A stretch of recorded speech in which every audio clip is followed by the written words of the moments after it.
천백만 대표님 모셨습니다. 안녕하세요. 네, 안녕하세요. 예, 오랜만에 뵙겠습니다. 네, 오랜만에 뵙겠습니다. 예. 대표님 또 오시고, 대표님이 또 남다른 또 인사이트를 가지고 계셔가지고, 별 말씀을요. 특히나 이제 장기 투자 관점에서 또 좋은 인사이트를 가지고 계셨기 때문에 또 현재 시장 어떻게 보시고 앞으로 주목할 만한 그런 아이디어 점검해보는 차원을 갖겠습니다.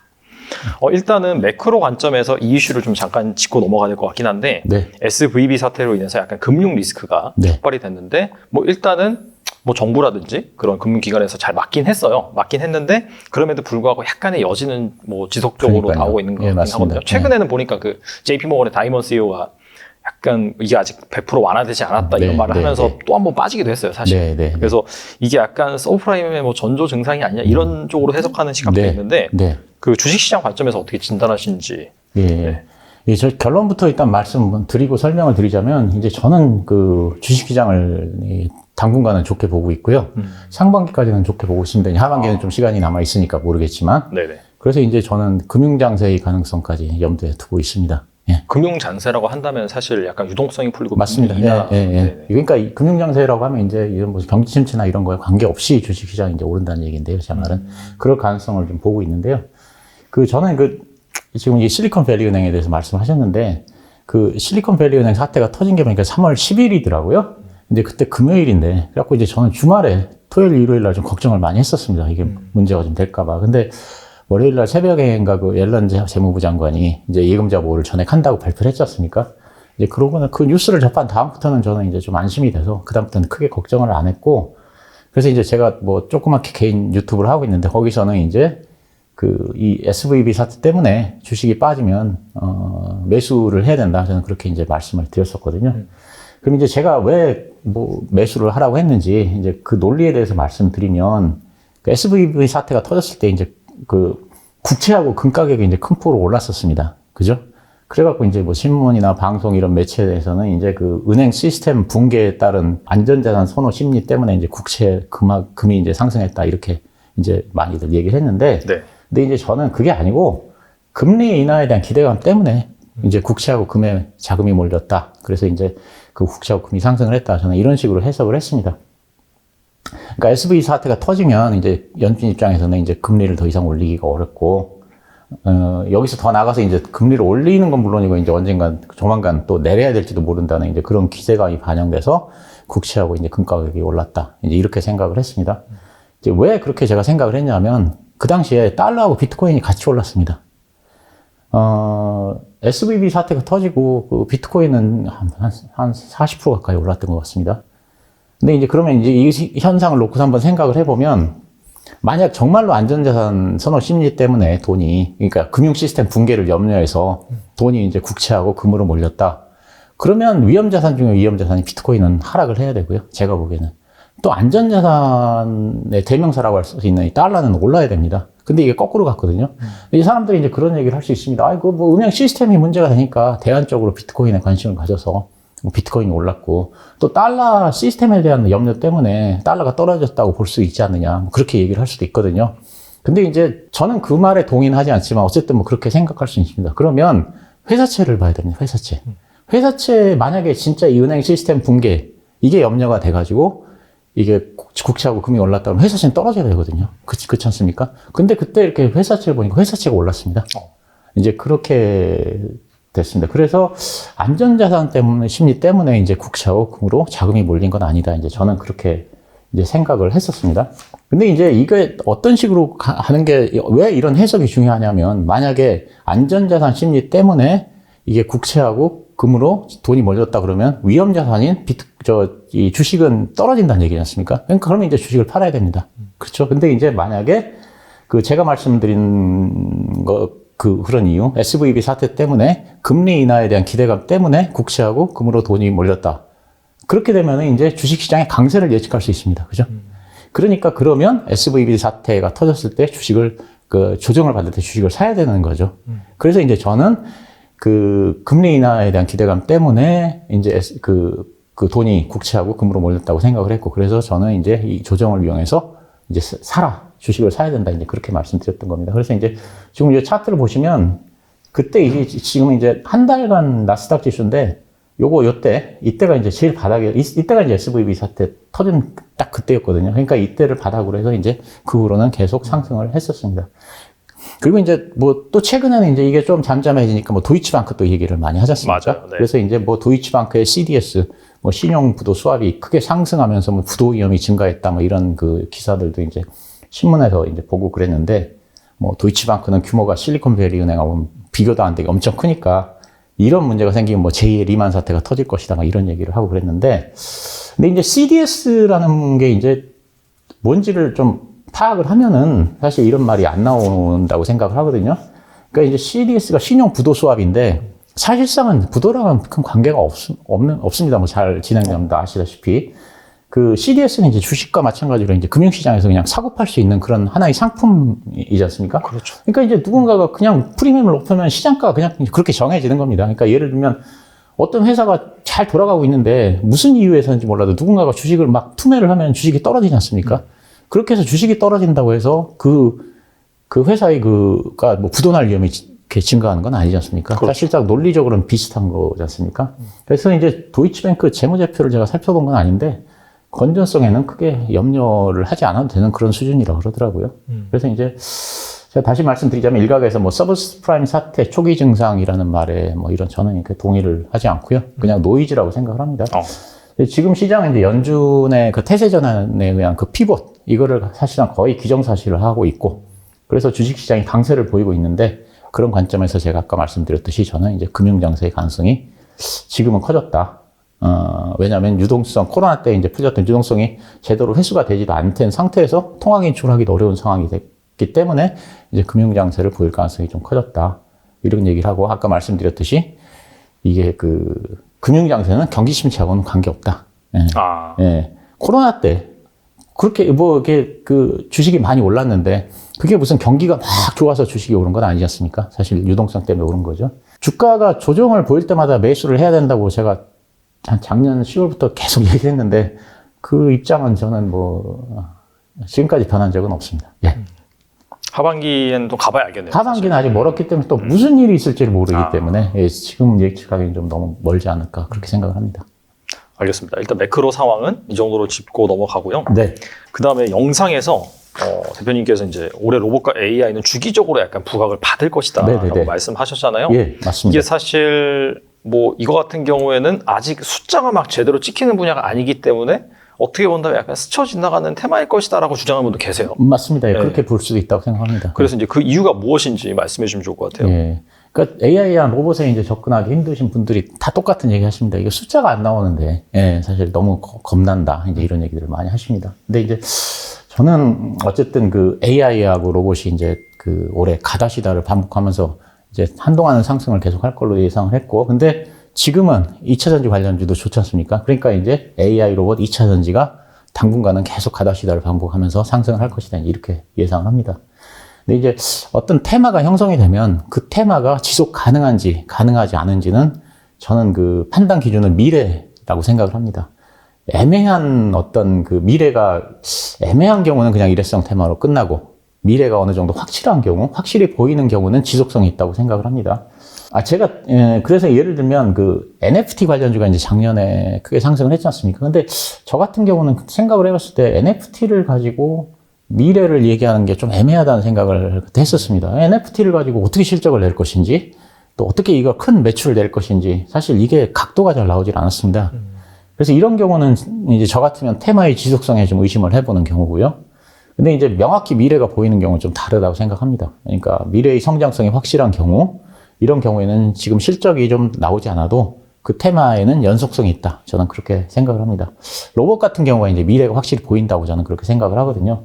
그래서 이제 제가 지난번 나와서 이제 그 로봇 같은 경우 텐백업 종목들이 계속 많이 나올 것이다. 이런 말씀을 드렸었습니다. 네.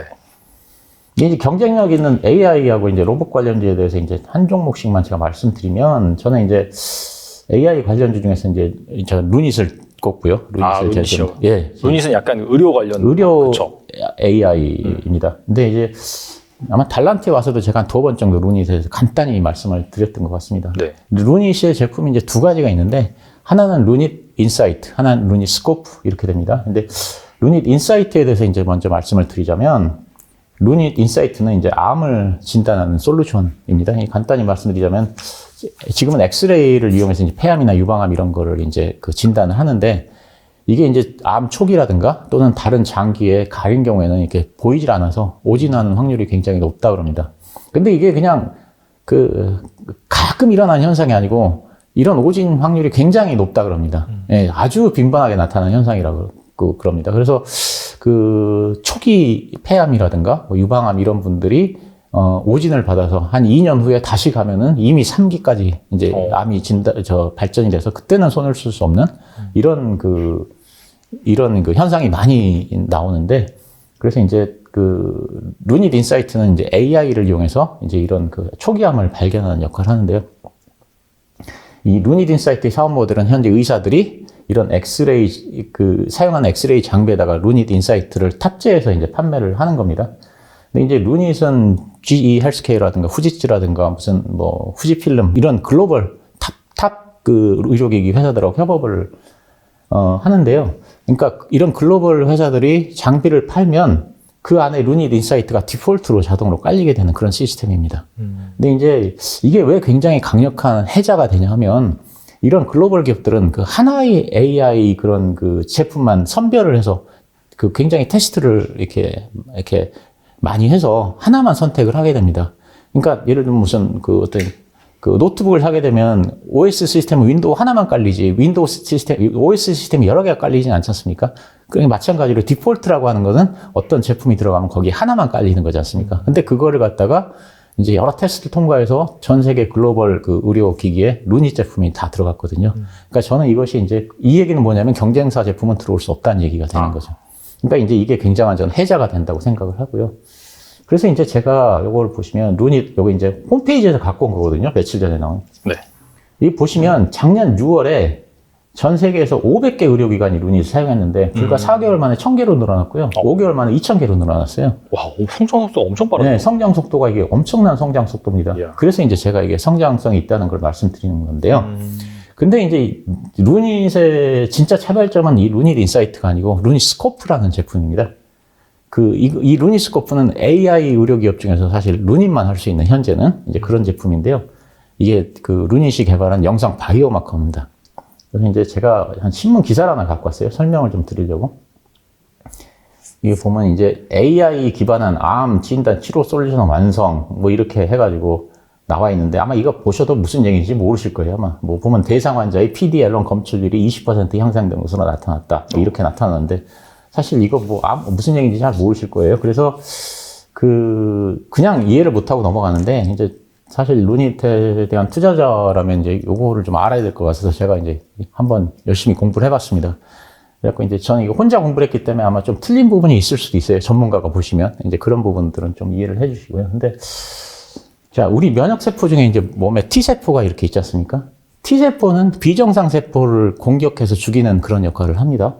근데 암세포는 비정상 세포거든요. 그러면 T세포가 암세포를 공격해서 죽여야 되는데 T세포는 암세포를 공격하지 않습니다. 왜요? 이 현미경으로 이렇게 딱 관찰하고 있으면 암세포가 저기 발견되면 T세포가 이제 공격할 준비를 합니다. 그래서 이제 아시다시피 이제 병균이 들어오면 이제 자기 힘을 길러야 되기 때문에 T세포들이 계속 자기 복제를 해 나갑니다. 자기 복제를 해가지고 이제 뭐 이렇게 수십억 개의 그 T세포 군단을 딱 만들어가지고 이제 암세포한테 딱 접근을 합니다. 그래갖고 이제 저기 암세포가 있으면 이제 다 죽이로 이렇게 막 수십억 개가 쫓아가는데 암세포 앞에 딱 도착하면 그냥 안 움직입니다. 그냥 움직이질 않아요. 예. 그 암세포를 공격을 해야 되는데 그 다음부터는 아무 진행이 없어요. 이게 굉장히 이상한 거지 않습니까? 사실 그래서 암이 고치기 힘든 건데 이게 왜 그러냐면 이게 PD-L1 때문에 그렇습니다. PD-L1. PD-L1은 PD-1의 리간자라고 하는 거거든요. 리간자가 뭐냐고 물어보면 이제 저도 정확히는 잘 모르는데 그 PD-1이 있고 이 PD-1의 이 자물쇠 정도를 역할을 하는 게 이제 PD-L1입니다. 그러니까 이제 PD-1이라고 하는 분자는 암세포에 굉장히 활발하게 작용을 하는데 이 PD-L1 이게 와가지고 이 잠수를 잠궈버립니다. 그래갖고 PD-1이 작용을 못하게 합니다. 이게 이제 왜 그러냐면 예를 들면 T세포가 가끔 자기 몸을 공격하는 경우가 있습니다. 네. 이게 이제 자가 면역 질환이라고 하는데 맞아요. 네. 이제 이렇게 되면은 안 되지 않습니까? 그래서 이런 경우에는 PD-1이 막 자기 몸을 공격하려고 하면 PD-L1이 와가지고 야 그거 공격하면 안 돼 하고 이렇게 잠궈버리거든요. 열쇠를. 이제 그래서 이 공격을 중지시키는데 예를 들면 이제 뭐 자기 몸에 발달 중인 여자 임산부 태아라든가 이런 것들은 T세포가 자기 몸으로 인식을 못 하거든요. 그러면 이제 태아를 막 공격하게 되니 그러면 안 되지 않습니까? 그래서 이제 이런 PD-L1이 이런 그 기능, 잠그는 기능 이런 게 굉장히 필요합니다. 우리 몸에. 근데 이상하게 이제 T세포가 암세포를 공격하려고 하면 PD-L1이 와서 PD-1을 잠궈버립니다. 예. 그래서 이제 아마 PD-L1은 암세포를 우리 몸에 이제 일부러 인식을 하고 있는 그런 것 같습니다. 그래서 이제 그러면 이걸 한번 간단히 생각해 볼 수 있습니다. 어떤 약물을 이용해서 이 열쇠를 잠그는 PD-L1의 기능을 무력화시켜 버리면 그냥 T세포가 암세포를 공격할 수 있잖아요. 이거를 면역 관문 억제제라고 합니다. 많이 들어보셨을 거예요. 네네. 그 최근에 와서 가장 핫한 그 암 치료 방법입니다. 이게. 이 보면 이제 다시 기사로 보면 빨간 줄줄 보면은 대성 환자의 PD-L1 검출률이 20% 이상 향상된 것으로 나타났다. 그러면 이제 지금은 어느 정도 이해가 되시잖아요. 이거는 AI로 해서 사실 루닛만이 지금은 할 수 있는 거고요. 근데 이제 이렇게 루닛스코프를 이용해서 신약을 개발하면 이제 신약 허가 성공률이 3배가 높아진다 그럽니다. 그리고 임상 비용은 4분의 1로 줄어든다 그럽니다. 와, 이게 임상 비용 4분의 1 줄어든 게 엄청난 거죠. 예. 그러니까 항암제를 개발한 회사들이 전부 다 이 루닛스코프를 사용하지 않을 이유가 없는 거죠.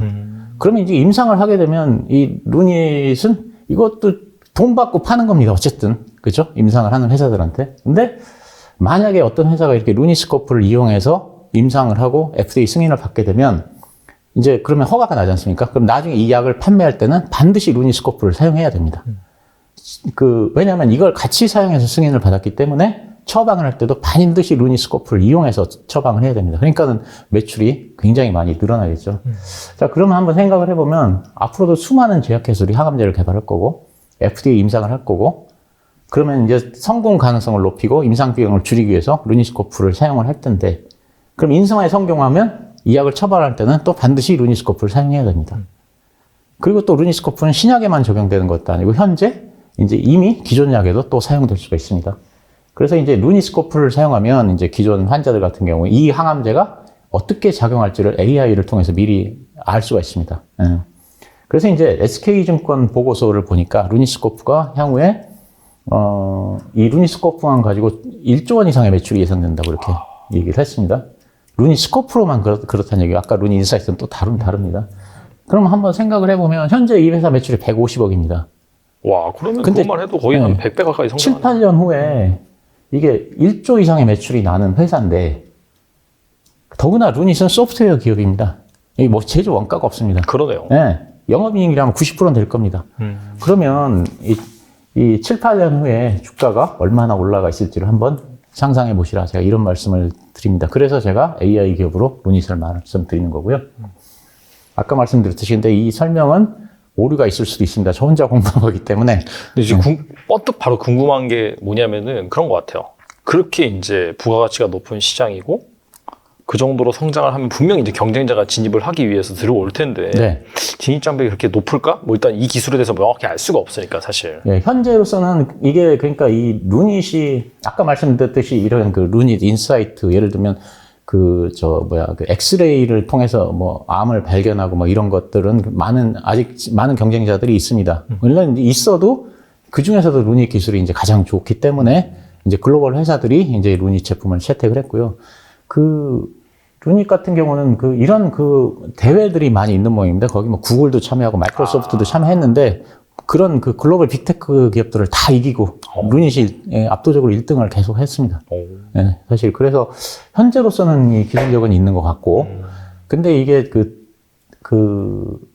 AI를 통해서 딥러닝도 많이 하고 있고 예를 들면 뭐 엑스레이를 딱 갖다 놓고서 AI한테 야 이거를 인식해봐라 그런데 인식을 하다가 못하면 또 가르쳐주면 이게 또 있구나 해서 계속 인식을 하고 그러다가 또 엑스레이로 인식이 안 되면 예를 들면 뭐 CT 촬영 같은 걸 해서 또 암이 발견되면 그걸 갖다가 다시 또 이제 이 AI에 대해 인식을 시킨다 그럽니다. 너 아까 못 찾았지. 근데 CT를 보니까 이거 이렇게 있어. 그럼 이런 거는 이게 암이야. 또 이렇게 인식을 시켜주면 AI가 또 인식을 하게 되고 그렇게 해서 이제 계속 발전을 해 나간다 그럽니다. 그래서 데이터 같은 것도 굉장히 많이 축적이 되고 사실 그래서 꼭 기술의 문제보다도 사실 이제 데이터의 문제도 있는 것 같고 그래서 이제 업력이 오래되면 오래될수록 이런 그 축적된 데이터를 바탕으로 해서 더 정확한 그런 그 진단을 할 수 있는 것 같고, 현재 이런 루니스코프 같은 거는 현재로서는 뭐 다른 회사는 경쟁이 없는 걸로 알고 있습니다. 그리고 아까 말씀드렸듯이 루닛 인사이트 같은 경우는 모든 회사 제품을 다 이렇게 비교를 해봤는데 루닛 제품이 제일 좋아서 모든 빅테크들이 아까 얘기했던 뭐 GE 헬스케어라든가 뭐 아그파 필름이라든가 후지 필름이라든가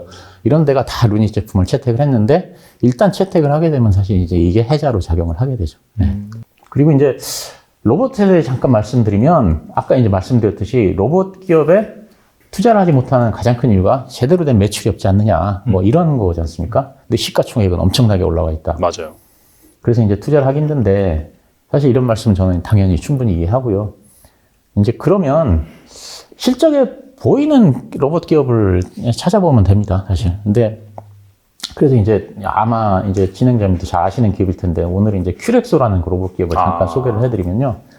큐렉소는 이제 의료용 로봇을 만드는 맞아요. 회사지 않습니까? 근데 이 회사 주력 제품이 이제 관절 치환 수술 로봇인 큐비스 조인트라는 그런 로봇입니다. 근데 이미 작년에 33대를 갖다가 이제 해외에 판매를 했습니다. 그래서 로봇으로만 212억 원의 이제 작년에 매출을 올렸고, 근데 이제 거의 매출은 다 해외에서 일어나고 있는데, 더 고무적인 사실은 이미 뭐 제가 듣기로는 금년에 이미 풀캐파로 다 주문을 받아놔서 생산 시설이 딸린다고 합니다. 그래서 이제 주문을 더 받기도 힘들고 납기를 맞추기도 굉장히 어려운 지경이다. 사실 이런 것들이 사실 주식을 하는 데는 굉장히 호재지 않습니까? 그렇죠. 예.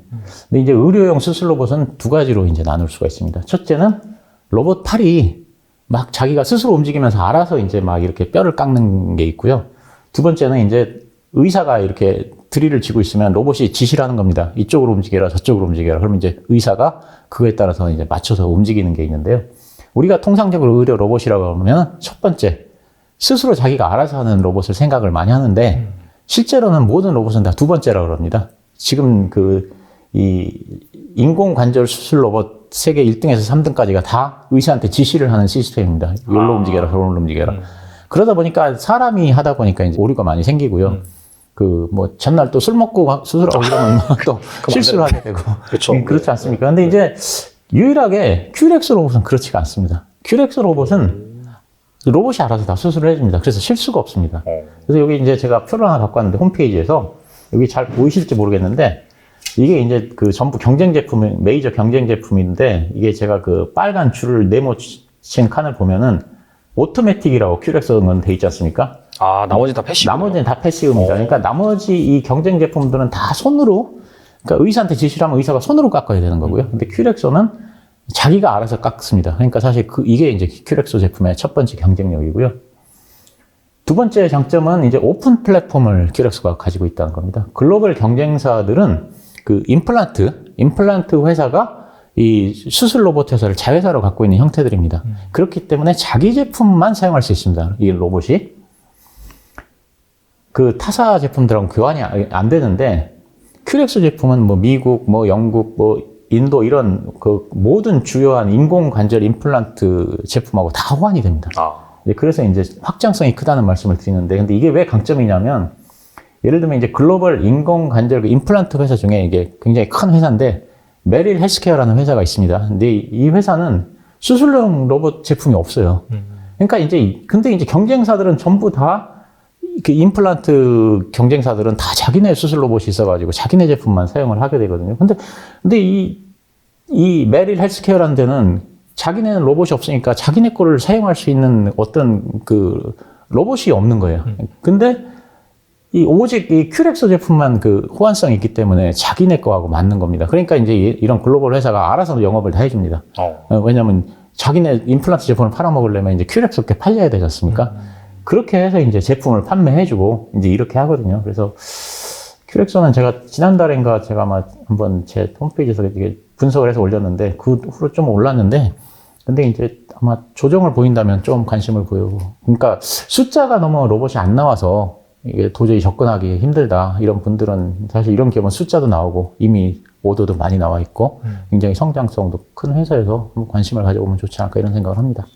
루닛이랑 이제 큐렉소랑 각각 시가총액 사이즈가 어느 정도 되는 기업들이죠? 네? 시가총액 사이즈가 어느 정도 되는 기업들이죠? 루닛이요. 제가 요즘 한 3일 동안 갑자기 올랐어요. 그래갖고 제가 정확히 모르겠는데 한 6천억 될래나? 제가 정확히는 모르겠습니다. 왜냐면, 며칠 전에, 하여간 최근에 많이 올라갔고, 제가 얼마나 올랐는지 저는 잘 몰라갖고, 그 정도 되지 않을까 싶습니다. 예.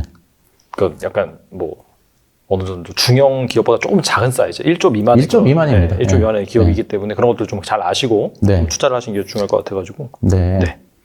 알겠습니다. 이렇게 좋은 아이디어 말씀해 주셨으니까 사실 최근에 2차 전지, 로봇 AI 많이 올랐다고 하더라도 네. 요 며칠간 바이오가 되게 세게 올랐거든요. 네. 지금 약간 다시 잠잠하긴 한데 그래서 그럴 때마다 또 경쟁력이 있는 기업은 또 한 단계 한 단계 또 성장할 수가 있으니까 네. 그런 관점에서 좀 잘 지켜보시면 좋지 않을까라는 생각이 드네요. 네.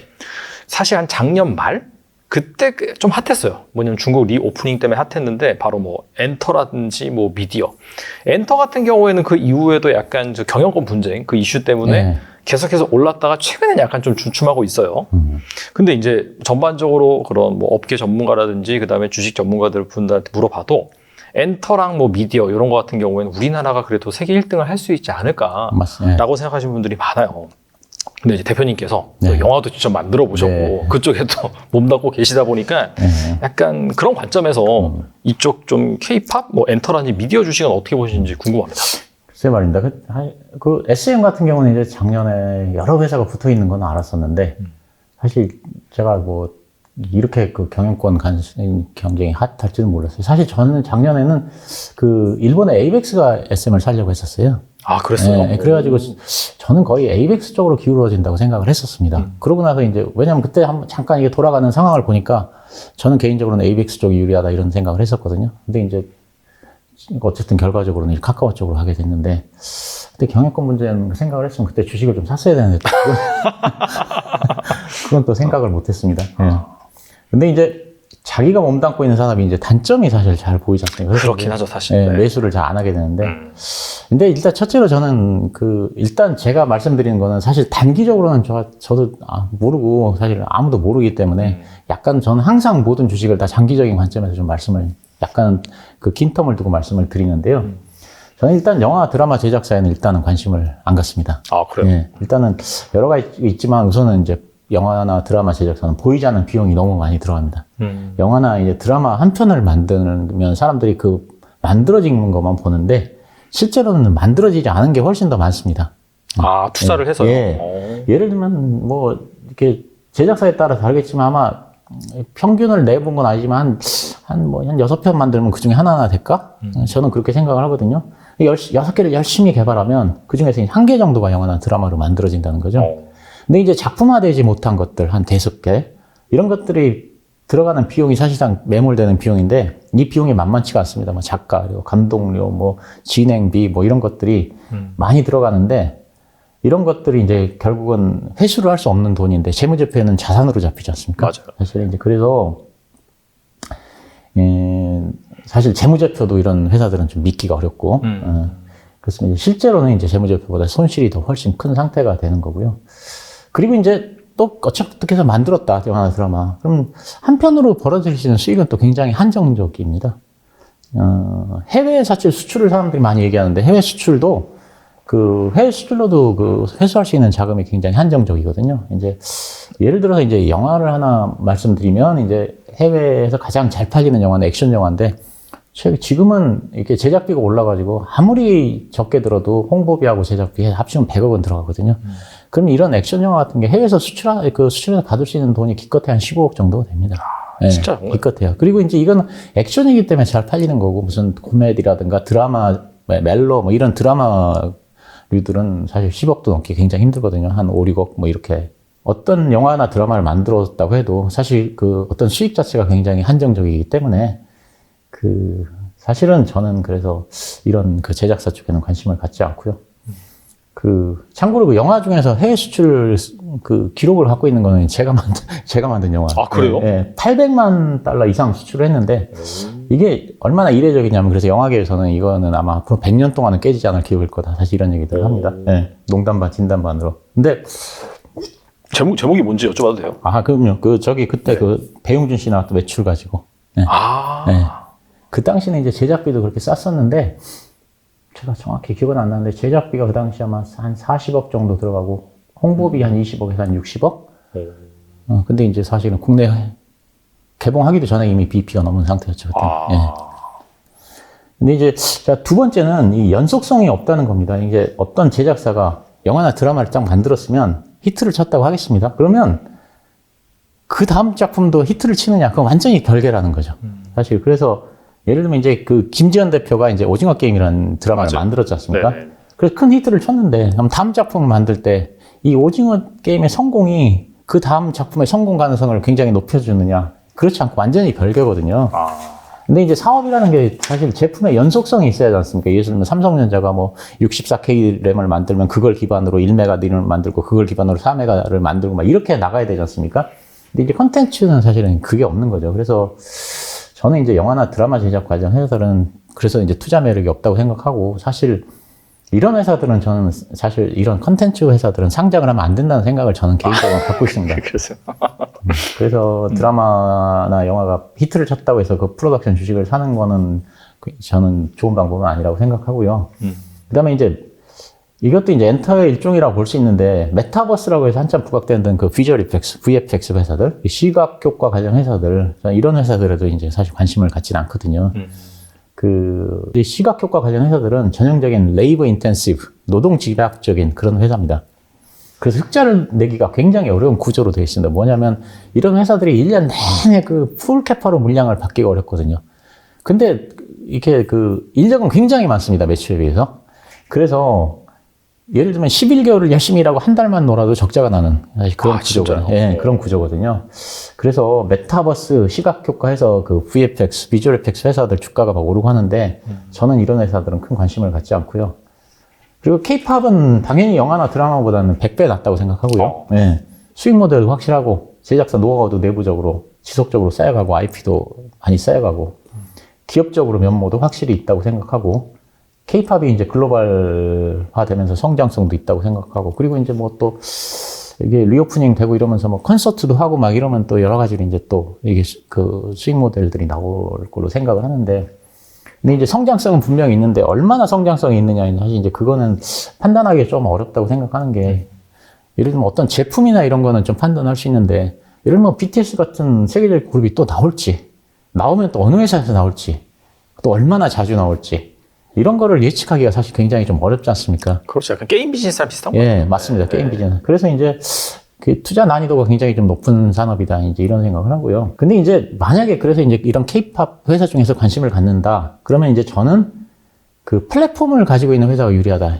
사실 그런 생각을 합니다. 그러니까 예를 들면 위버스를 갖고 있는 이제 하이브 같은 회사가 유리하다고 저는 말씀을 드리는 게, 자, 플랫폼이 없는 회사들은 이제 아티스트들이 음반을 낼 때마다 그 음반이 얼마나 팔릴 것인지, 빌보드 몇 위에 오를 것인지, 뭐 이런 것들에 대해서 사실은 예측을 해야 되는데, 그건 예측 자체가 불가능하지 않습니까? 그렇죠. 예측할 수가 없고. 근데 이제 플랫폼은 좀 다르지 않습니까? 글로벌 플랫폼을 가지고 있으면 플랫폼에서 수시로 공연도 할 수 있고, 팬미팅도 할 수 있고, 뭐 굿즈도 판매할 수 있고, 그래서 이런 플랫폼을 가진 경우는 이제 그 플랫폼을 이용하는 유저가 몇 명이냐, 사실 이런 거에 따라서 어느 정도 그 밸류에이션에 대한 그 평가가 가능하지 않습니까? 그리고 사실 그 전 세계에 있는 그 K-팝의 팬들은 항상 그 플랫폼에 관심을 갖고 있고, 사실 그래서 이런 그 플랫폼을 가지고 있는 회사는 저는 어떤 그 예측할 수 있다는 면에서 굉장히 유리하다. 그리고 굉장히 안정적이다, 수입이. 사실 그래서 개인적으로는 일단 플랫폼을 가지고 있는 회사, 그런 회사에 장기적으로 관심을 가질 것 같습니다, 저 같으면. 근데 제가 가장 큰 관심을 가지고 있는 엔터테인먼트 분야는 웹툰입니다, 웹툰. 아, 웹툰. 예. 저는 엔터테인먼트에서는 웹툰이 성장성이 제일 크다고 생각합니다. 그리고 이제 웹툰도 마찬가지입니다. 웹툰 제작사보다는 웹툰 플랫폼입니다. 그래서 그 엔터 산업에서 앞으로 큰 수익을 얻겠다고 생각하는 사람들은 웹툰 플랫폼에 관심을 가져야 된다, 이제 이런 생각을 하고요.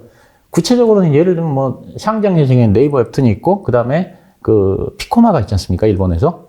그래서 네이버 웹툰이 이제 몇 년 후에나 한참 멀었으니까 미국에 상장하는 게. 그렇지만 이제 피코마는 뭐 조만간 저 IPO를 한다고 하니까 사실은 피코마에는 저는 관심을 가져볼 만하다. 웹툰은 지금 성장 초입에 진입한 이제 성장 산업이고 성장성이 무궁무진합니다.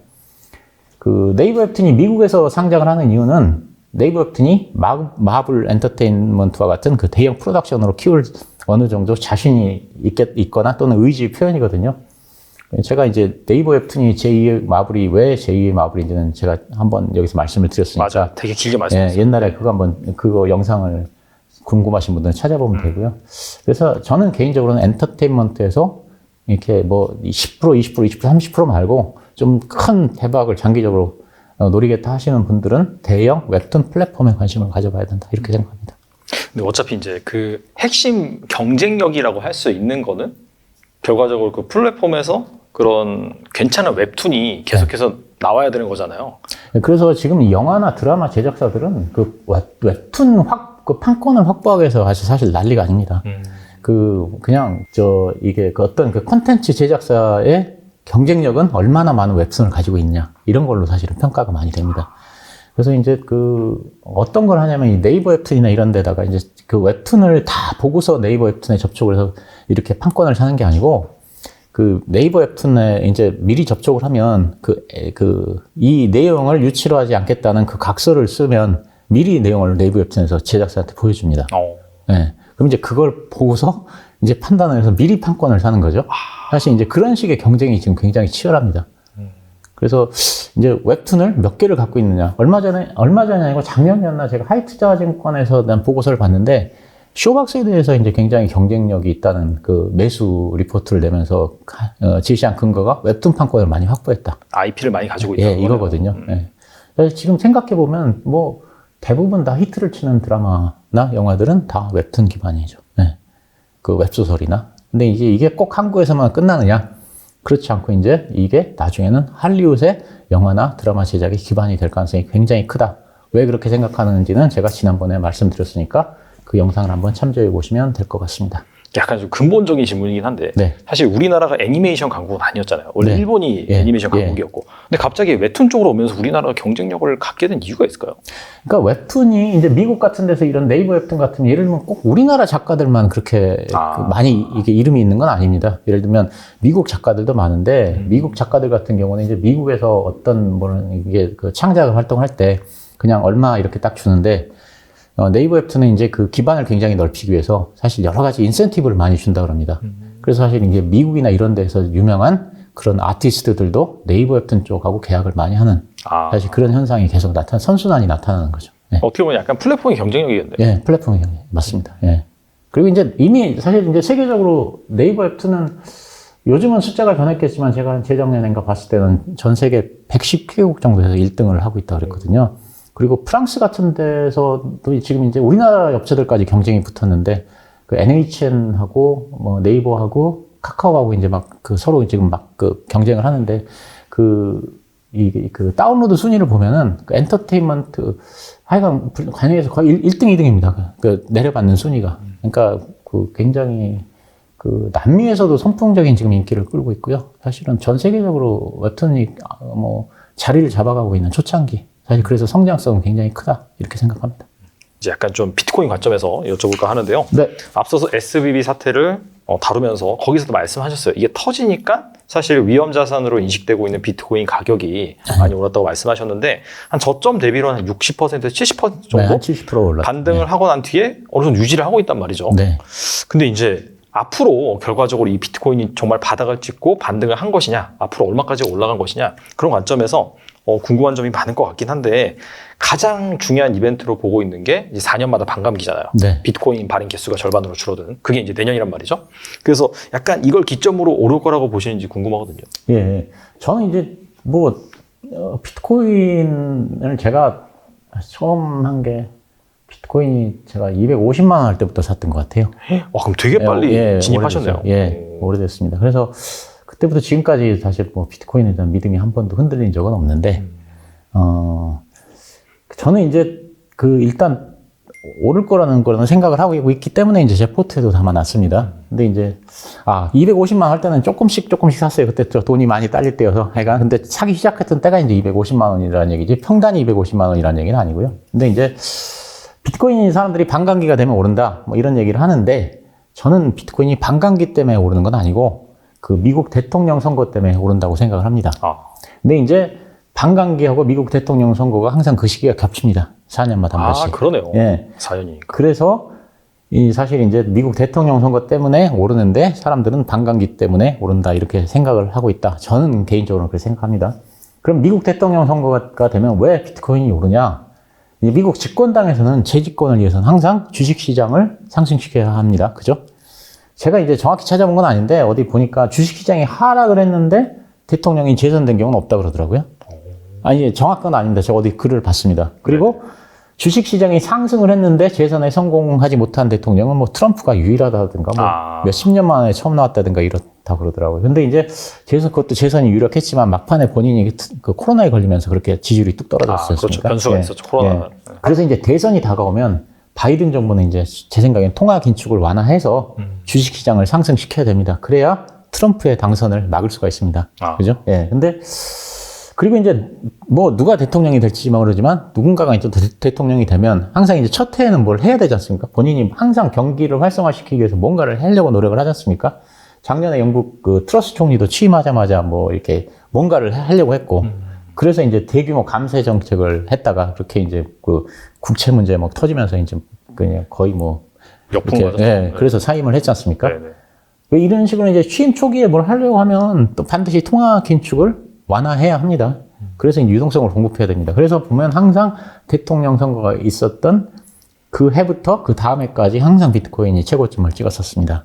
근데 이제 그래서 이제 왜 그러냐면 통화 긴축을 통화 긴축 완화를 많이 하지만 사실은 주식보다 더 큰 효과를 보는 게 비트코인입니다. 왜냐하면 비트코인은 본질 가치가 없기 때문에 가격 탄력성이 주식보다 훨씬 좋습니다. 예를 들면 뭐 애플 같은 주식이 뭐 본질 가치가 있기 때문에 이건 뭐 상승을 하는데 한계가 있지 않습니까? 몇 달 만에 몇 달 안에 10배씩 상승하고 이런 건 불가능하지 않습니까? 불가능하죠. 예. 근데 비트코인은 본질 가치가 없으니까 뭐 1,000만 원이 돼도 뭐 그렇게 이상하지 않고 뭐 하나에 10억이 돼도 뭐 그렇게 이상하지는 않습니다. 그죠? 예. 그러니까 통화 긴축을 완화하면 그래서 유동성이 공급이 되면 이제 주식 시장을 올려야 되지만 그거보다는 오히려 혜택을 받는 거는 비트코인이다. 사실 그래서 비트코인이 대통령 선거가 있는 내년부터 그 다음에 2025년까지는 상승을 할 것이다. 그렇게 생각을 하고 있습니다. 그래서 저는 최소한 2025년까지는 보유를 하려고 그렇게 생각을 하고 있고요. 비트코인의 속성을 보시면 사실 이제 금리, 달러, 인플레 뭐 이런 건데 그래서 이제 이 중에서 제가 터닝 포인트를 찾자면 이제 금리 인하가 있을 텐데 금리 인하는 저는 반영이 어느 정도 됐다고 생각하거든요. 금리 인하 기대감 때문에 한 70% 올랐다고 생각하고요. 미국 대통령 선거는 이제 지금 말씀드렸고, 그러면 이제 남은 건 달러 약세인데요. 그 비트코인은 아까 말씀드렸듯이 달러가 강세를 보이면 힘을 못 쓰고, 달러가 약세를 보이면 이제 상승하는 그런 속성이 있습니다. 근데 이제 제가 말하는 거는 우리나라 원화 대비 달러 약세를 말하는 게 아니고요. 달러 인덱스를 말하는 겁니다. 저는 앞으로 달러 가치가 하락을 하겠지만 원화 가치도 하락을 할 거기 때문에 그러니까 다른 통화에 비해서 그 원화 대비 달러 강세 약세를 따지면 안 된다고 생각하고요. 유로존에 이제 옛날에는 과거에는 그 유로 이런 데가 사실 금리가 거의 제로였기 때문에 일본도 마찬가지고 사실 이런 통화들은 별로 신경을 쓸 필요가 없이 항상 달러하고만 비교를 했으면 되는데 지금은 이제 사실 상황이 좀 바뀐 것 같아요. 유로도 이제 금리가 높아지고, 예를 들면 뭐, 유로의 금리가 더 높아지면 우리나라에서 돈이 유로로 움직일 수도 있는 거죠. 사실 그래서 변수가 하나 더 늘어난 셈이 된 거죠. 근데 어쨌든 간에, 유로존의 금리가 높아지면서 달러 인덱스가 하락할 가능성이 큰데, 이렇게 되면 이제 비트코인의 상승 모멘텀이 한 번 더 올 수 있다. 저는 그렇게 생각을 합니다. 그리고 참고로 보면 SVB 사태에 의한 금융 시스템의 붕괴라든가 뭐 이런 거는 저는 가능성은 거의 없다. 이렇게 생각을 해서 이런 건 그냥 생각하지 않고 있습니다. 결과적으로 이제 비트코인이 본질 가치가 없기 때문에 어떻게 본다면은 유동성에 가장 큰 영향을 받는 그런 자산이다. 사실 애플이나 이런 것들은 유동성이 풀린다 하더라도 이를테면 아이폰이 안 팔린다든지 그렇죠. 맞습니다. 그런 상황이 발생하면 오히려 주가가 빠질 수도 있는데 그런 게 아니라는 거죠. 네, 맞습니다. 근데 이제 반대로 생각해 본다라고 한다면은 아니 그렇게 본질 가치가 없는데 그럼에도 불구하고 이렇게 앞으로 계속해서 생존해 나갈 것이다. 오히려 이제 더 오를 것이다. 라고 이제 생각하는 근거에 대해서 이제 처음 보신 분들 같은 경우에는 궁금해 하실 것 같아가지고요.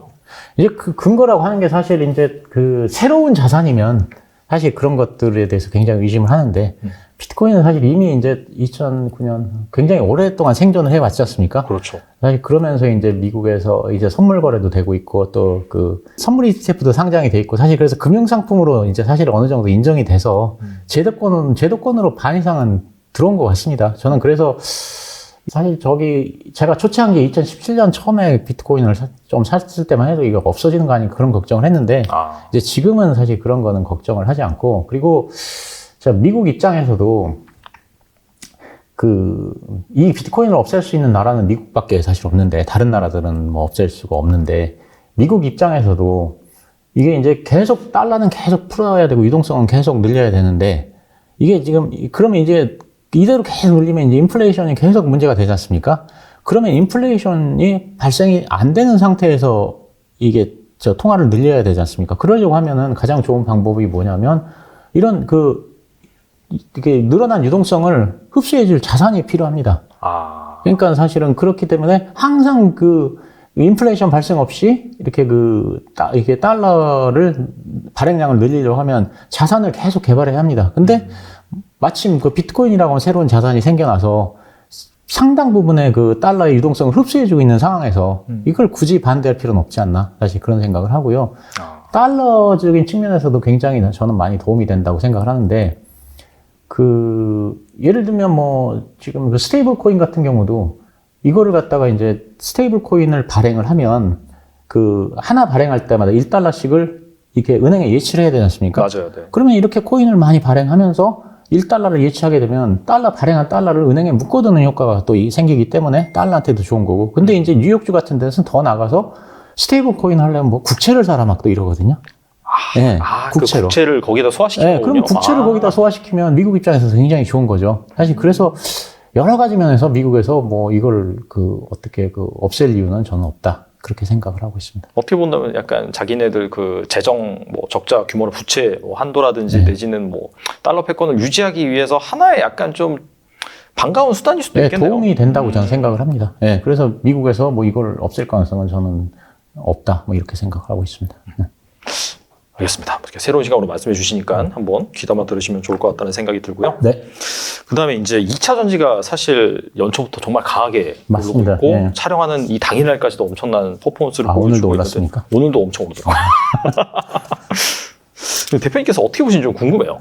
네. 글쎄 이제 저는 사실 2차 전지가 작년 말에 예상을 했을 때는 이게 약간 경기 침체라든가 이런 것 때문에 자동차가 좀 이게 아무래도 큰 돈을 써야 되기 때문에 좀 많이 팔리지는 않을 것 같아서, 그래서 2차 전지의 모멘텀이 이게 초반에는 좀 없지 않을까 이런 생각을 했는데, 사실 예상 밖으로 굉장히 이제 사실 이건 제가 예상을 못했던 부분인데 굉장히 크게 오르고 있습니다. 그래서 근데 이제 그래서 이제 대부분 사람들은 이렇게 예측을 합니다. 2차 전지가 장기적으로는 괜찮지만 지금은 너무 과열돼 있지 않느냐 이런 말씀을 많이 하죠. 맞아요. 네, 근데 저는 사실 좀 반대로 생각합니다. 네. 이미 이제 이 금년 들어서 2차 전지가 주도주로 자리를 잡았지 않습니까? 그렇죠. 근데 이 주도주가 지금 이 상태에서는 제가 보기에는 막 쉽게 꺾일 것 같지는 않습니다. 그래서 저는 2차 전지 관련주, AI, 로봇, 아까 말씀드렸던 이런 이 세 개가 쉬다 오르다를 반복하면서 더 상승할 가능성이 있다. 그렇게 생각을 하고요. 그래서 2차 전지 관련주는 단기적인 관점에서는 저는 좋다고 생각합니다. 그래서 특히 이제 오르지 못한 종목들이 아마 이제 예를 들면 에코프로가 대장주인데 에코프로가를 좀 세워놓고 이제 오르지 못한 종목들이 계속 이렇게 키 맞추기를 할 가능성이 크지 않을까 이렇게 생각을 하고 있습니다. 그래서 단기적 대응에 자신이 있으신 분들이라든가 아니면 모멘텀 투자를 좋아하시는 분들은 2차 전지 관련주에 관심을 가져서 매매를 해보는 것도 나쁘진 않다 이렇게 생각을 하는데요. 근데 이제 저는 장기 투자는 2차 전지는 조심을 하는 게 맞다. 이제 그런 게 이제 제 생각입니다. 그러니까 결론적으로 2차 전지 관련주는 단기적으로는 굉장히 유망하지만 장기적으로는 조심하자. 이게 이제 제가 드리는 말씀인데요.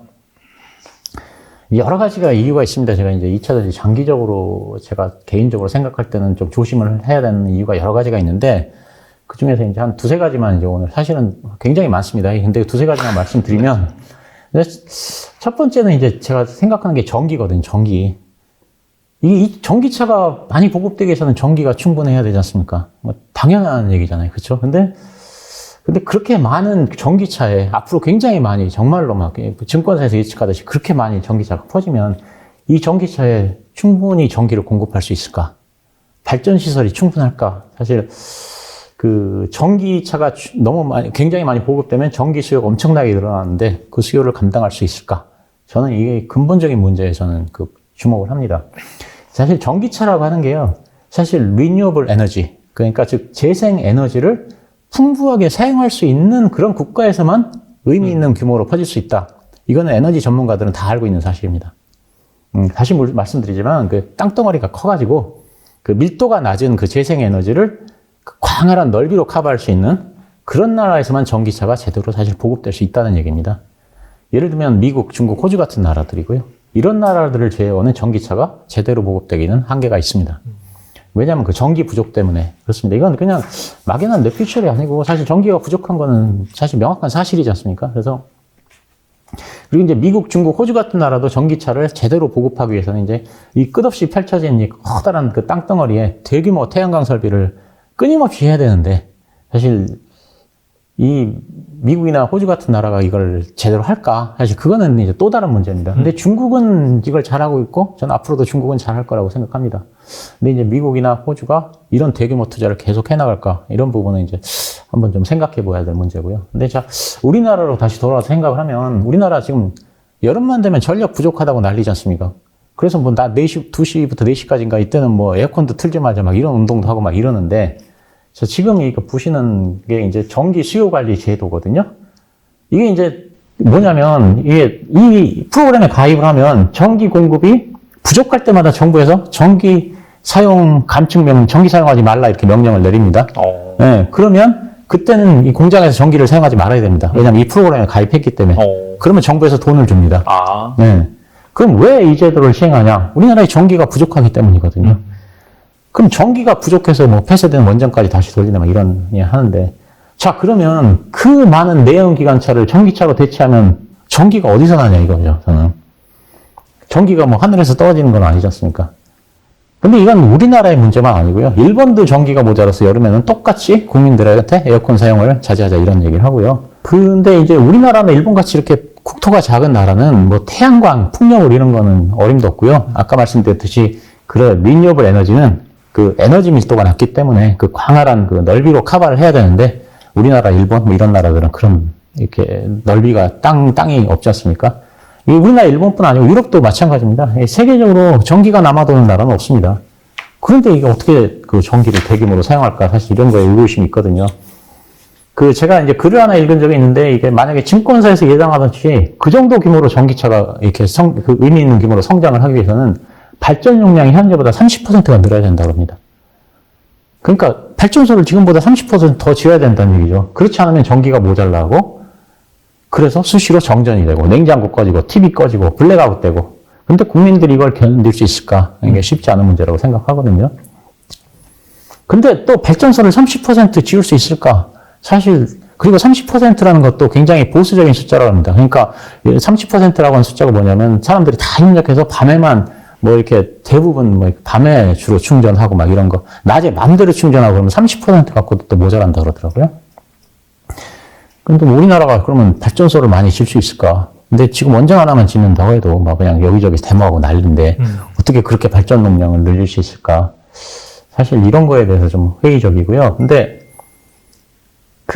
이게 왜 문제가 되냐면 지금 이 전기차, 2차전지 이런 주가는 이미 미래에 무조건 성장한다고 하는 그런 그 가능성을 다 확정 지어놓고서 그래서 PER이 뭐 100이고 200이고 막 이렇게 하지 않습니까? 근데 만약 전기 부족으로 전기차 보급이 딜레이 된다는 그런 만약 컨센서스가 모아지면 시장에서는 적용 PER을 확 낮춰버리거든요. 그렇죠? 그러니까 아무리 실적이 좋아도 주가는 하락하게 되고. 그 다음에 이제 대표님 채널에서 주기적으로 이제 성장주 포트폴리오를 업데이트 해주고 계세요. 근데 저번에 원래 나왔을 때 이제 마지막으로 말씀하시고 안 한다 그랬는데. 이게 다, 이 달란트 때문에 제가 그렇게. 근데 이제 그 영상을 올리셨길래 그래서 이제. 예. 그러니까 그러니까 사람들이 와가지고 네. 그러니까 구독자분들이 오셔가지고 자꾸 욕을 해요 댓글로. 그래가지고 제가 물어봤어요. 아니 이거 어디서 오셨냐니까 다 달란트 보고 왔던데. 이게 나온 효과가 있어서 다행이다. 그래가지고 네. 자꾸 이제 욕을 하시니까. 요구를 한다는 거죠, 그죠? 예. 네, 이거 그러니까 딱 올려주세요 꼭 이런 것도 있지만 그걸 떠나서 이건 아직도 보유하고 있으세요. 이거는 어떻게 됩니까? 이런 걸 자꾸 물어보니까 이제 사실 그냥 이렇게 올리자 이제 차라리 그렇게 생각이 됐는데 이제 그거보다 더 큰 이유가 있습니다. 네, 그거는 제가 말씀을 지금 설명하면서 드릴게요. 네. 자, 찰리 몽거 이제 부회장께서 하신 말이 있습니다. 자기가 만약 젊어진다면 어떤 투자를 하겠냐는 질문에 훌륭한 기업이 아주 작을 때 회사 초창기에 그걸 찾아내서 자기는 투자를 하겠다. 이런 말씀을 했거든요. 그러면 이제 샘 월튼의 이제 월마트를 예로 들었습니다.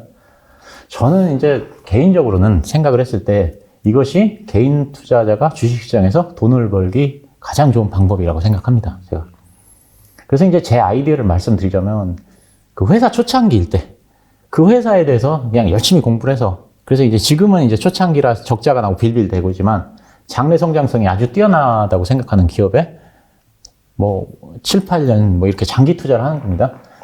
그래서 저는 이게 개인 투자자들한테는 가장 좋은 방법이라고 생각합니다. 이런 주식들은 저는 초창기 거는 분석하기도 그래 쉽다고 생각합니다. 일단 상장을 했으니까 어느 정도 검증은 이제 이루어진 셈이 되지 않습니까? 맞아요. 근데 이제 초창기 기업이니까 또 막 재무제표 갖고 별로 신경 쓸 필요도 없고요. 그리고 이제 그래서 할 수 있는 거, 해야 되는 건 뭐냐면 사업계획서 열심히 읽어보고 또 대표가 하는 말 어디 유튜브나 이런 데서 잘 찾아보고 또 그걸 근거로 해서 시장조사 좀 해보고 그러면 저는 회사 이렇게 윤곽이 대강 나온다고 생각하거든요. 그래서 기존에 있는 회사들보다 오히려 분석하기는 더 쉽다 이런 생각을 하는데 그래서 자, 예를 들면 그 피터 린치가 출근길에 던킨 도너츠 앞에 사람들이 줄 서 있는 걸 보고서 던킨 도너츠에 대해서 공부를 했고 그래서 던킨 도너츠 주식을 사서 뭐 10배, 15배 수익을 올렸다. 이건 유명한 얘기지 않습니까? 맞아요. 근데 이제 그래서 제가 만약에 내가 피터 린치다. 제가 그러면 이런 던킨 도너츠에 대해서 뭘 분석할 수 있을까 이런 거에 대해서 한번 생각을 해봤습니다. 근데 초창기 기업이니까 뭐 딱히 뭐 재무제표를 별로 볼 것도 없고 뭐 공부할 게 별로 없는 것 같습니다. 그래서 만약에 이제 던킨 도너츠를 봤더니 피터 린치가 봤더니 전국의 매장이 이제 초창기니까 던킨 도너츠 한 100개가 있다. 그러면 그 중에서 몇 개 매장을 이제 좀 찾아가 보는 겁니다. 뭐 뉴욕에 있는 거 한 2개, 뭐 그 캘리포니아에 있는 거 한 2개, 뭐 텍사스에 있는 거 한 2개 찾아가서 거기도 다 똑같이 막 줄을 서 있고 사람들이 그래서 뭐 괜찮다. 그러면 이제 본인은 이건 성장성이 있다고 판단할 수 있지 않습니까? 그러면 이제 다음에 판단할 수 있는 건 지금 그럼 미국에 100개가 있으니까 이 정도면 한 10,000개까지는 생길 수 있겠다. 그러면 그걸 근거로 해서 매출과 이익을 계산해보면 시가총액이 얼마가 나오겠다. 뭐 이 정도는 아닌가 싶거든요. 제가 보기에는. 예. 근데 이제 개인 투자자들이 보면 대부분 매일 그냥 막 시장 쫓아다니면서 사고 팔고 매매를 계속 하지 않습니까? 맞아요. 그리고 이제 전업 투자가 아닌 또 개인 투자자는 이런 걸 할 수도 없고, 그래서 어디 가서 한 20, 30% 먹고, 그러니까 그럼 팔고, 딴 데 가서 또 물리고, 그럼 손절하고 또 딴 데 가서 한 20% 먹고, 뭐 이런 식으로 계속 하고 이러는데, 이런 과정을 반복하는데 저는 이건 굉장히 효율적인 건 아니다. 그래서 그러지 말고 성장성이 있는 초기 기업을 그냥 발견해서 5, 6년, 7, 8년 그냥 그 기업을 계속 지켜보면서 묻어놓는 방법이 저는 제일 좋은 방법이다 이런 생각을 했어요. 그래서 그냥 그럼 이런 방법을 사람들한테 좀 홍보를 해보자.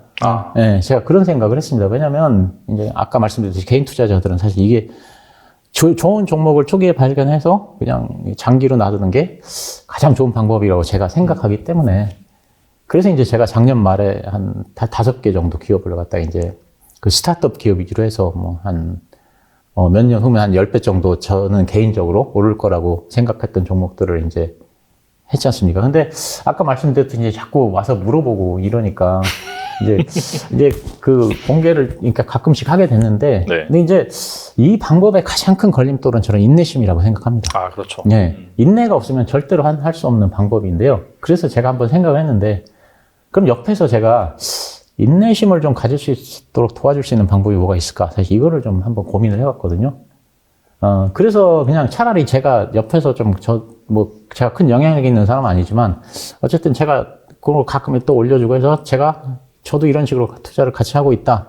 이런 느낌을 주면 조금 더 인내심을 좀에 도움을 줄 수 있지 않을까. 사실 이런 생각을 제가 했어요. 사실 그래서 그러면 차라리 그냥 한번 가끔씩 올려보자. 그래서 이제 다시 올리게 됐는데, 근데 큰 차이는 없습니다. 업데이트를 하거나. 왜냐면 저는 이거 종목 교체 거의 안 합니다. 그러니까 1년에 기껏해 한두 번 파는데, 1년에 한두 번 올리는 거니까. 근데 이제 지금 이미 1년에 2번 팔았으니까 이제 올해는 뭐 팔 일이 없을 것 같아요. 평균 한 두 번, 한 번, 두 번. 저는 이것밖에 안 하고. 왜냐면 회사 자체가 좀 문제가 있거나 그럴 때 팔고 아니면 갑자기 너무너무 급등을 해가지고 이건 좀 팔아야 되겠다 싶을 때 그럴 때 아니면 매매를 할 생각은 없으니까. 그래서 이제 그때 한번 보여드렸던 게 그 사이에 또 좀 올랐어요. 그래서 이거 제가 포트를 어저께부로 정리를 해봤는데 네. 이렇게 해서 이제 세 달 반 만에 100% 올랐으면 2차 전지 없이, 그죠? 야, 괜찮죠, 그죠? 괜찮은 게 아니라 거의 탑 클래스 수준이죠, 사실. 그래서 이제 이렇게 했습니다. 그래서 세 달 반 만에 보니까 한 105%, 106% 이제 올랐더라고요. 그래서 이제 루닛은 이게 다 스타트업들입니다. 루닛은 아까 말씀드렸듯이 한 100억대 중반. 네. 이오플로우나 지노믹 트리는 지금 매출이 몇십억밖에 안 되거든요. 사실 이제 지노믹 트리 같은 경우는 연결로 보면 이제 200억이 넘어가는데 사실 연결로 보지 말고 이 기업은 개별로 봐야 되거든요. 왜냐하면 이제 그 연결로 보는 미국 자회사가 매출 자체가 일회성 때문에 이제 그렇게 많이 올라온 거기 때문에 그래서 이제 작년 매출이 한 20억 정도 되는데 이제 솔직히 말씀드리면 저는 이런 이오플로우나 지노믹 트리, 루닛 이런 거 회사가 7, 8년, 8, 9년 후에 저는 매출이 조 단위로 나올 걸로 생각을 하고 있습니다. 예. 그러면 왜 제가 그렇게 생각하는지는 이 기업에 대해서 자세히 공부를 해보시면 알 텐데 그러면 이게 만약에 진짜 제가 틀릴 수도 있지만 만약에 맞다고 가정을 하면 이게 주가가 몇 배가 오르겠습니까? 그죠? 그렇죠. 예, 그러니까, 최소한 10배 정도 갈 것 같은데요. 10배가 아니라 사실 저는 개인적으로 더 갈 걸로 생각을 하고 있거든요. 그래서 이런 가능성을 보고 이제 저는 그 초기 성장주에 투자를 하는 거고요. 그 한 가지만 제가 말씀드리자면 그 초기 이 기술 기업은 재무제표를 볼 때 R&D 비용을 영업이익에 더해서 생각을 해야 된다고 생각합니다. 네. 물론 이론적이긴 하지만 예를 들면 만약에 R&D 투자를 안 하면 이게 이제 완전히 영업이익이 되는 거지 않습니까? 그래서 초창기 근데 기업들은 미래 성장을 위해서 R&D를 이제 투자를 하는데 아마 그 R&D 비용이 아마 벌어들인 돈의 거의 전부일 겁니다. 초창기 기업들은. 그래서 그 R&D 비용은 영업이익에 더해서 영업이익을 계산해야 오류를 줄일 수 있다. 저는 그런 생각을 갖고 있습니다. 그리고 이제 저는 개인적으로는 이제 그 새로 상장하는 기업들에 관심을 많이 가지고 있는데 아무래도 이제 기존에 상장해 있는 이런 회사들보다는 새로 상장한 기업들 중에서 성장성이 큰 기업들, 스타트업을 찾기가 쉽기 때문에 그렇거든요. 그 혹시 예를 들면 파두라는 회사 있는데 아시죠? 알아요. 네. 네. 그 반도체 설계 전문 그 팹리스, 국내 팹리스. 이 기업이 이제 금년 말에 상장 심사를 넣는다고 그러더라고요. 그래서 내년 초에 상장을 목표로 하고 있는데 예를 들면 저는 이제 이런 기업에 관심을 갖고 있고 그다음에 이제 그 요즘 그 AI용 그 하드웨어 그 플랫폼을 이제 그 GPU 엔비디아 거 많이 사용하지 않습니까? 근데 이제 그래서 이제 뭐 엔비디아가 최대 수혜주다 막 이런 얘기를 하는데 뭐 아시겠지만 그 GPU는 이제 AI 칩으로는 한계가 있지 않습니까? 그렇죠. 그 전력 소비량이 너무 많아가지고. 네, 그래서 이제 앞으로는 그 GPU를 계속 확장하는 거는 사실상 불가능하기 때문에 AI 칩으로는 이제 우리 인간 뇌 신경망에서 이제 그걸 이용해서 이제 이 힌트를 얻어가지고 뉴로모픽 칩 뭐 이런 걸 많이 만들지 않습니까? 그래서 이제 이런 거를 하는 기업들이 이제 뭐 또 아시겠지만 이런 기업들이 이제 뭐 사실 가장 유명한 게 스타트업 중에서는 리벨리언, 그죠?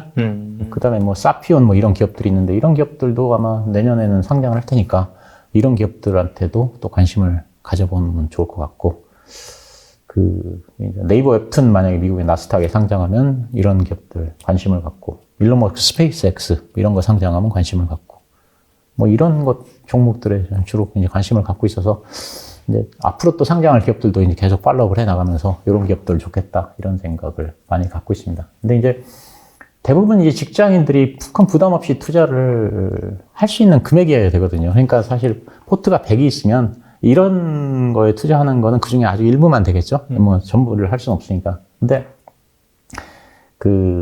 이런 기업들은 뭐 50% 떨어지기도 하고 막 이렇게 변동성이 심하지 않습니까? 맞아요. 그래서 이제 견딜 수가 있어야 되는. 그러니까 잃어도 크게 타격을 받지 않을 만한 금액만 투자를 해야 되고요. 근데 이제 저는 30대 중반 직장인이라면 한 1,000만 원 정도면 큰 부담 없이 투자할 수 있지 않을까. 이 정도는 그렇게 가정을 했고요.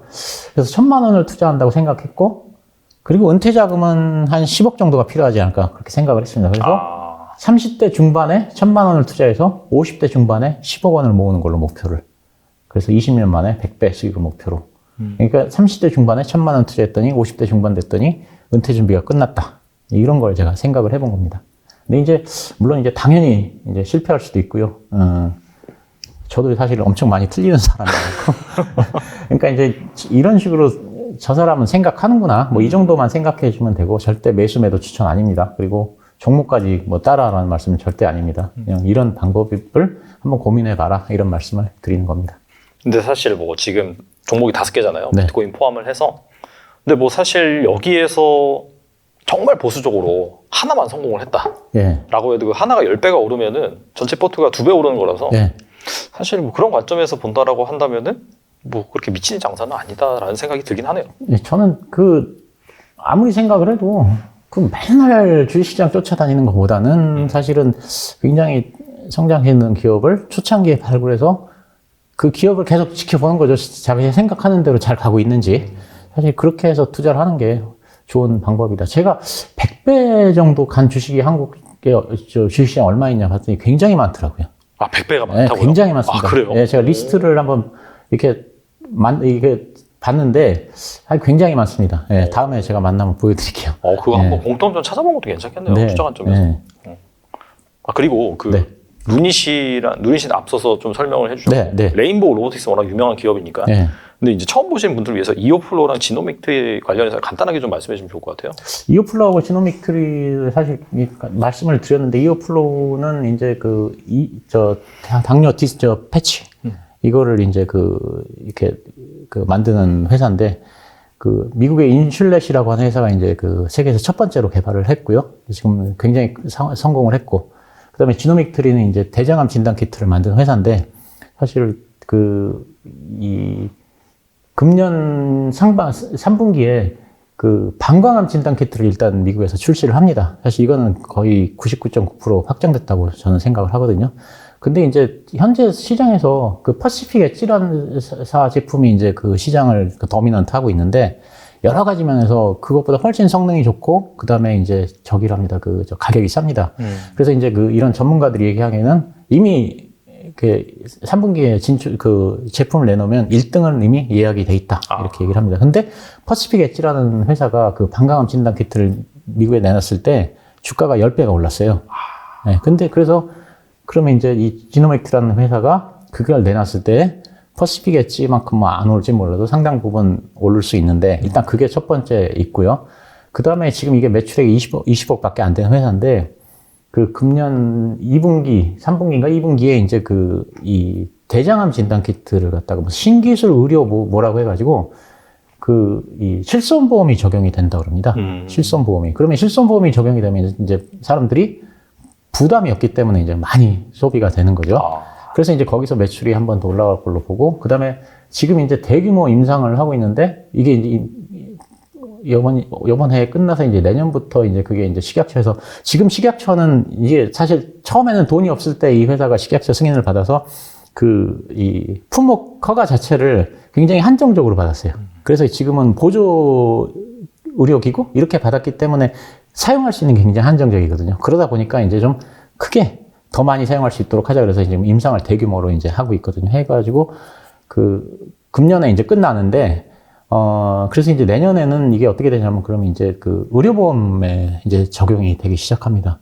그럼 의료보험이 적용이 되면, 지금은 이 대장암은 의료보험에서 검사를 할 때 잠혈 이렇게 방식이라 그래갖고 이제 이게 피가 얼마나 섞여 있냐 이런 걸로 하는데, 이게 제대로 밝혀낼 확률이 40%밖에 안 된다 그럽니다. 근데 이거는 95% 정도 되거든요. 그러니까 이제 그걸로 대체할 것으로 예상이 되는데, 하나증권 보니까는 작년에 요거만 해도 매출액이 한 1,500억 정도? 네, 그렇게 하니까 올라간다 그러더라고요. 그러면 금년 말에 미국에서 이 방광암 진단 키트 출시를 하죠. 그러면 퍼시픽 엣지사는 그걸로 인해서 10배가 올랐었죠. 그리고 이제 올해 이제 중반에 이제 실손보험이 적용되면서 매출이 오르고, 내년에 이제 의료보험 적용되면서 하나증권에 의하면 최소한 아무리 보수적으로 잡아도 1,450억 매출이다. 그럼 그 다음에 이제 계속 이벤트가 많이 있습니다, 앞으로. 근데 이거의 경쟁사가 이제 이그젝 사이언시스라고 하는 회사인데, 캐시우드가 사실 투자하고 있는 회사이기도 하고요. 근데 그런 회사가 4년 만에 10배가 주가가 뛰었어요. 아까 말씀드린 이오플로 같은 것도 8년 만에 15배인가 주가가 뛴 회사인데, 그 회사들보다 훨씬 더 경쟁력이 있는 제품들을 만들고 가격은 싸거든요. 사실 그래서 이제 그런 것들을 간접적으로 비교해 봤을 때 매출이 제가 보기에는 최소한 한 7, 8년에는 다 조 단위는 나올 수 있을 것 같다. 사실 그렇게 예상을 한 겁니다. 알겠습니다. 간단하게 말씀해 주셨는데 구체적으로 내가 정말 투자하겠다라고 한다면 이거보다 훨씬 더 디테일하게 한번 조사해 보시고 네, 맞습니다. 자기 투자 성향과 맞는지 네. 점검해 보실 필요가 있을 것 같습니다. 절대 뭐 종목을 사라 이런 건 아닙니다. 네, 여러분들이 네, 알아서 맞습니다. 예. 판단해 주시면 좋을 것 같고요. 네. 오늘 나와주셔서 정말 좋은 말씀 많이 해주셨는데 끝으로 투자자분들 위해서 한 말씀만 부탁드립니다. 자, 오늘은 제가 이제 좀 가볍지만 재미있는 얘기 하나 드리려고 하거든요. 제가 그 리스크 없이 연 50% 정도 버는 방법이 있습니다. 그러면 이거 네. 딱 이거 얘기 들으면 사기 같아요. 네. 제가 그걸 지금 설명을 드리려고 하는데 들어보시고 말이 된다고 생각하시면 저 투자하시겠어요, 진행장님? 당연히 말이 되면 투자해야죠. 네. 근데 조건이 하나 있습니다. 네. 그 AI를 통한 자동 매매 프로그램을 만들 수 있어야 됩니다. 근데 이제 이런 걸 만들 수 있는 사람이면 한번 생각을 해보면 좋을 것 같습니다. 근데 그래서 이제 누군가가 제 방송을 듣고 그걸 만들었다. 그러면 이제 저하고 5대5로 이제 나눴습니다. 근데 이제 이게 뭐냐면 암호화폐 아비트리지, 그 재정거래에 대한 것이거든요. 제가 우선 누구나 다 알고 있는 거래가 하나 있습니다. 자, 재정거래, 암호화폐. 자, 비트코인이 이제 국가마다 시세가 다 다르지 않습니까? 네. 이제 이거를 이용하는 방법입니다. 예를 들면 이제 한국에서 비트코인이 6천만 원이고 미국에서 5천만 원이면 홍길동 씨가 5천만 원을 미국으로 송금을 해서 비트코인 한 개를 구매해서 네. 비트코인을 스미스 씨가 홍길동한테 보내면 홍길동이 6천만 원에 매도하면 20% 수익이 생기지 않습니까? 맞죠? 네.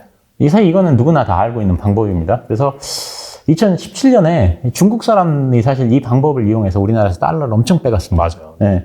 그 당시 이제 우리나라 김치 프리미엄이 50%까지 올라갔었거든요. 그래서 이제 중국 사람들이 한국으로 이제 이걸 그 암호화폐를 보낸 후에 이걸 한국에서 팔아서 달러를 중국으로 갖고 간 거죠. 근데 이 정부에서 보니까 우리나라에서는 달러만 빠져나가고 암호화폐만 계속 남아있거든요. 그래서 부랴부랴 이제 암호화폐에 대한 규제를 내놓게 된 거고, 박상기의 난이라는 것도 있지 않습니까? 그것도 이런 맥락에서 나온 겁니다. 근데 이런 거래는 지속 불가능합니다. 왜냐하면 돈을 다른 나라로 옮겨야 되는 제약이 있기 때문에 한 번은 어떻게 할 수 있겠지만 계속하는 건 사실상 불가능하고요. 그리고 또 법적으로도 문제가 있는 걸로 알고 있습니다. 그래서 이런 아비티지 거래는 이제 현실성이 없다고 봐야 됩니다. 근데 이제 이 거래가 지속 불가능한 이유는 돈과 암호화폐가 제자리로 돌아오지 않기 때문입니다. 즉 돈과 암호화폐가 출발 지점으로 다시 돌아와야 되는데 돌아오지 않기 때문에 이런 거래는 지속 불가능하거든요. 그러니까 그 돈은 지금 한국에서 출발해서 이 거래를 보면 미국에 머무르는데 반대로 암호화폐는 미국에서 출발해서 한국에 옵니다. 그러니까 이런 거는 그 돈과 암호화폐는 출발점으로 돌아오지 않아서 지속이 불가능한데요. 근데 만약에 돈하고 암호화폐가 모두 다 자기 자리로 돌아오면 지속적인 아비트리지가 가능합니다. 그래서 제가 혼자 커피숍에 앉아서 이걸 그냥 곰곰이 생각을 해봤거든요. 근데 이제 생각하다 보니까 이상한 게 하나 있어요. 첫째는 그 가상자산 거래소가 세계적으로 그 여러 개가 있는데 왜 가격이 똑같이 실시간으로 동일하게 움직일까 사실 하는 점이고, 둘째는 왜 코인마다 프리미엄이 비슷할까 사실 이런 거거든요. 그 무슨 말인지 제가 예를 가지고 한번 설명을 드려보겠습니다. 자, 여기 지금 세계 차트가 다 동일한 시간대에 비트코인 5분봉이거든요. 첫 번째는 비트렉스, 두 번째는 폴로닉스, 세 번째는 비트피넥스에서 갖고 온 건데요. 5분봉인데 완전히 동일하지 않습니까? 완전히 동일해. 그러니까 여기서 제가 의문점이 생기거든요. 자, 주식 같으면 삼성전자 시세가 미래세시건, 이베스트 증권이 항상 똑같아야 됩니다. 증권거래소 동일 서버를 사용하기 때문에. 그렇죠. 근데 암호화폐는 다르거든요. 비트플렉스, 폴로닉스, 비트피넥스 다 독립적으로 운영이 되거든요. 그러면 당연히 가격도 다르고 차트도 달라야 됩니다. 예를 들면 누군가가 비트렉스에서 갑자기 비트코인을 10,000개를 샀다. 그러면 비트렉스에서만 그 가격이 올라야 되거든요. 그리고 다른 암호화폐 거래소는 시차를 두고 천천히 반영이 돼야 되는데 그 한치의 오차도 없이 동시에 같이 급등을 합니다. 여러분 보면 동시에 같이. 이게 전 굉장히 이상하다고 생각을 했거든요. 독립적으로 운영이 되는데 왜 가격의 변화가 실시간으로 동일하게 나타날까? 근데 이제 제가 생각한 이유는 누군가가 이미 아비트리지 거래를 하고 있다는 얘기입니다. 그렇죠. 네. 그러니까 A 거래소에서 비트코인이 갑자기 급등을 하면 이걸 지켜보고 있던 사람이 자, B 거래소에서 비트코인을 사서 A 거래소로 보내서 이제 매도를 하는 차익을 챙기는 거죠.